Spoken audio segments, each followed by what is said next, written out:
This Thursday, at 1 minute past midnight, Utah is set to carry out the state's first execution by lethal injection in more than 2 decades. After 26 years on death row, Tabaron Honey is set to be executed for the brutal murder of Claudia Ben in 1998. Utah has attempted to repeal the death penalty several times, including as recently as 2 years ago, but it's never gotten enough legislative support. News specialist Lindsay Aerts has more on this and other changes to Utah's capital punishment laws throughout the years. I think that there is a better way. I think there's a better way to do criminal justice. In 2022, then Republican Representative Lowry Snow made that plea to members of the House Law Enforcement and Criminal Justice Committee. We're not moving rapidly. We're not bringing about justice quickly.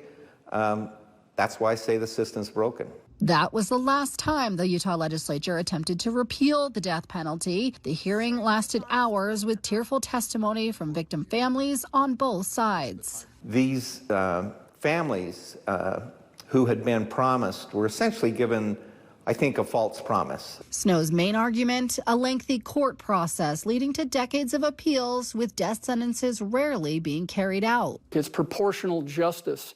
If you take a life, then you run the risk of losing your own as a result of it. Ultimately, the repeal effort failed by 1 vote after a last-minute switch from Representative Jeff Burton. I don't think we should repeal something when we haven't done everything we can possibly do to improve it. That improvement, Burton said, was helping Utah cut down on the state's portion of the appeals process. To be very forthright with you, I don't think a lot has been done on this since 22. He also argued the death penalty helps prosecutors with leverage. Having that ability to offer to remove the death penalty has caused that individual to give the family some relief as to where the remains are. Snow's Republican-led effort had been tried before in 2016 and 2018, and while repeal never moved farther than a floor debate, there have been some changes to capital punishment in Utah over the years. The big turning point for Utah came in 1992.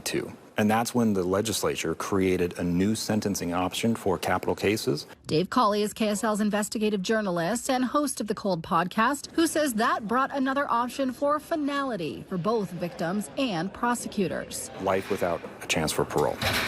Utah's current death penalty laws also ban execution for people with intellectual disabilities. And in 2007, the murder of a child under the age of 14 became a death-eligible offense. More recently, Utah also reinstated the firing squad as a backup method of execution if lethal injection was unavailable or was ruled unconstitutional. And as the first execution in 14 years inches closer, Utahns and their elected representatives may not be done with the debate. It becomes an inflection point for all of us to collectively ask, is this the way we want our justice system to work?